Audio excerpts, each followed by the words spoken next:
24 rooms cut by hand into solid rock.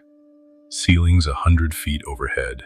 Floors of 10,000 square feet. More than 7 acres of finished chamber underground in eastern China. This took an army. It took years. It took somebody's money and somebody's orders and somebody standing over it making sure it got done right. And nobody wrote a single word about it. Not a name, not a date, not an inscription, not an order, not one complaint about the cost. For 2,000 years, this thing sat under a Chinese village, and no document on earth admitted it existed. Something this big doesn't just happen. Somebody paid for it. Somebody ran it. And every single one of them kept their mouth shut. Nobody knew any of it until 1992. For generations, the village had fished a pond that nobody could find the bottom of. But that's the kind of thing villages say. Then a man named Wu Anai got curious enough to spend money on the question. He and 3 neighbors bought a pump, dropped the hose in, and let it run. By most tellings, for 17 straight days. Now, maybe that number's grown in the retelling. Discoveries calcify into legend pretty fast, but every account agrees on 2 things. No bottom came. And out of all that water, a pond they'd fished for generations, not one fish.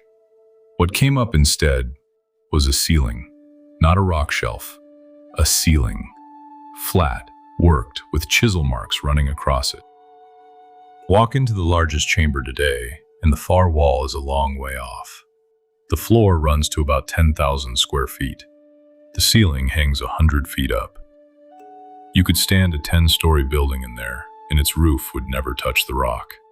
And rising through all that space are the pillars, squared, deliberate, left standing by the crews as they cut the room down around them. Modern engineers map those pillars, and they sit almost exactly where structural analysis says they ought to be. Whoever placed them understood loads. Then you notice what's missing: doors.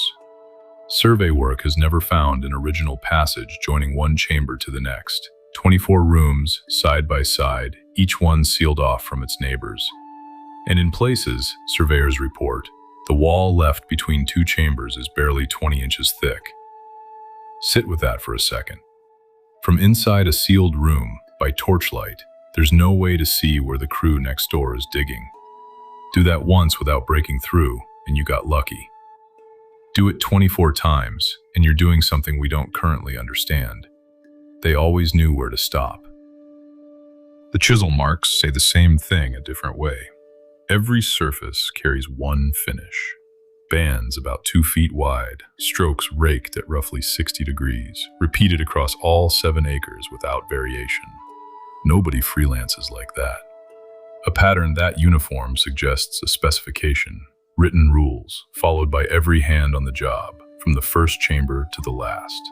Which tells you something the missing records can't. This was organized, funded, supervised. Somebody was in charge.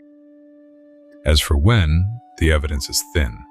But watch how it fits together, because this is how you date a hole in the ground. In the silt on the floors, excavators found glazed pottery in the style of the Western Han, the dynasty spanning 2 centuries before Christ to 2 decades after. Pottery can wash in late, so on its own, it only proves the rooms are at least that old. But on one wall of Cave 1, there's a carving, a horse, a fish, a bird. Thought to be the only image in the whole complex, and the chisel bands run straight through it. It was cut when the wall was cut, and its style reads Han as well. 2 independent clues, 1 answer. 1 picture, 24 rooms.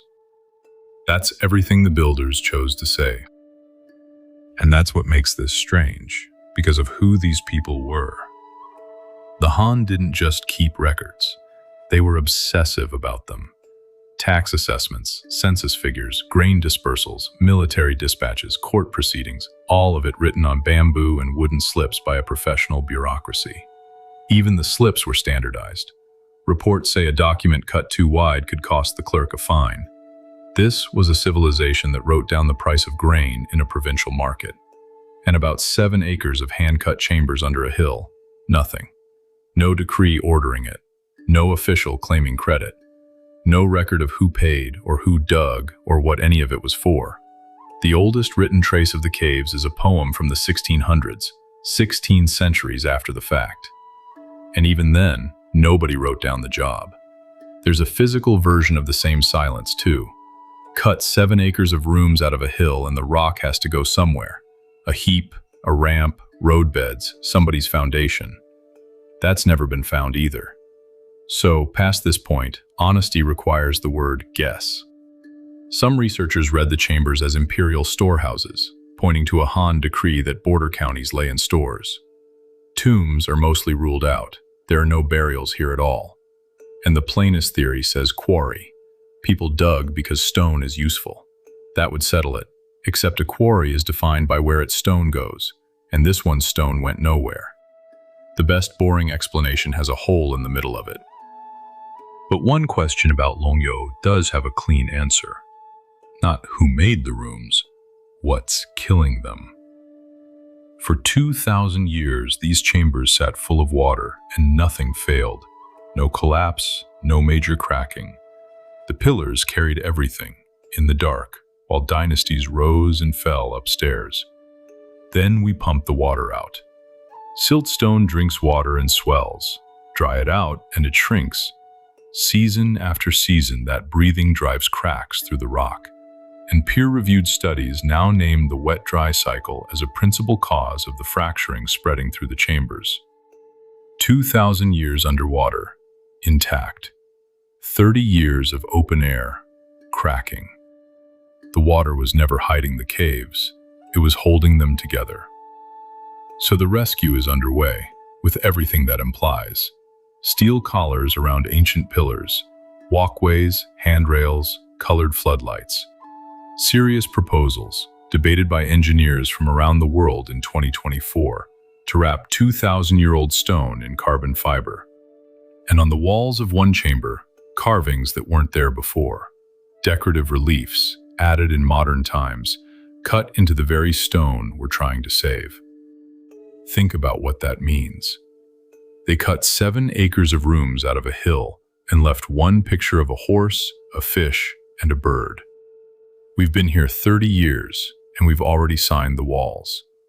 We may yet save the rooms, but whatever they were doing down there, they took the answers with them.